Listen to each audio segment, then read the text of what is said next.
Ah, in my previous video, I stated at the end that Yahweh, although defeated by Satan in the very beginning, got what he wanted from some people. Now let's see how this is true.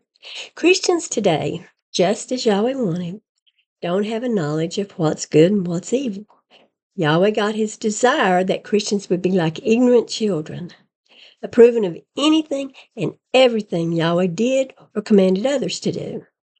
Christians, if you're reading this, let me ask you about some behaviors, and you tell me whether they're good or evil. Well, you don't have to tell me, but think about it.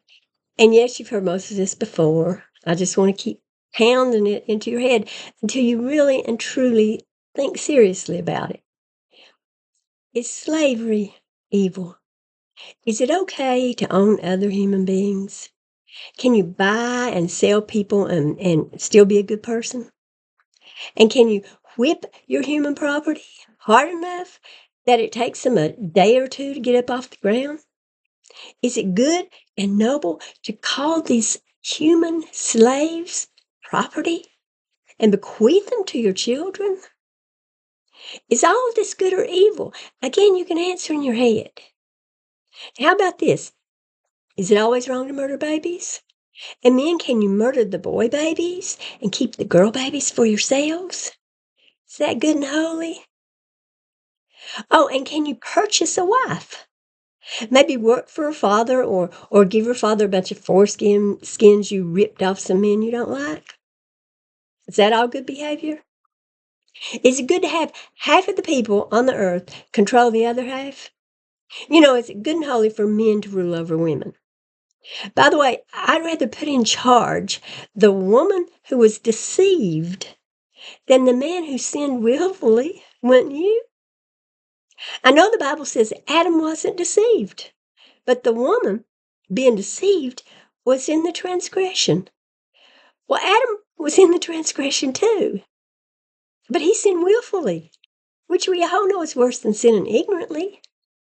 A willful sin is not transgression. Are you kidding me? This one is plumb hilarious if you think about it. Anyway, in my previous video, I said that Christians are no better than those who don't believe in their God. But the truth is, Christians aren't even as good as non-Christians in some ways. Non-Christians know that the above behaviors are evil. Well, maybe not all non-Christians, but okay, people who don't believe in Yahweh. They know that these behaviors are evil and would never approve of them, either in the past, present, or future. Christians call these evils good because their God calls them good, and they don't know any better. Yes, Israel's God got exactly what he wanted in a few of us. He got ignorant people who think it's good to murder living babies, but evil to get rid of a few human cells in the uterus that have joined themselves together and are so tiny we can't see them with the naked eye, even if allowing them to exist might harm the mother, even kill her. It's good to own humans, but evil to give food, clothing, or medicine to some people because, hey, they don't have a job, and if they won't work, they shouldn't eat. It would be evil if the God of the Bible forgave people out of the kindness of his heart. So unjust. But good if he burns people forever and gives justice to no one because the believers get mercy and the unbelievers get punished far too harshly. And yes, you call that justice. Your God must have justice, you say. But justice to you means that you can be no better than another person, or you might even be worse. Yet you deserve a reward, and the other person deserves heinous and unfair punishment. And yes, despite your cries to the contrary, you think you deserve the reward. Don't say you don't. That's what the word justice means. That you get what you deserve. You get what is just. You think you deserve to be blessed because you believe in this God. You think you're in heaven by your faith and you're constantly confessing it. And boy, do you do it everywhere. Even in Facebook groups about food or travel or whatever the theme is, Christians take over everything. But being saved because you believe is not justice. That's just being gullible and hoping to be rewarded for your gullibility, getting a free gift for no real effort. You see, it seems that at least in some passages of the Bible or for some groups of people, what Yahweh finds pleasing in us is how we view Him. If we acknowledge Him and brag on Him and tell everybody He's real and awesome and good, then He's happy. That's what it takes. Just believe in and build up the already highly inflated ego of an evil God, and you'll be rewarded, no matter what evil you may have committed.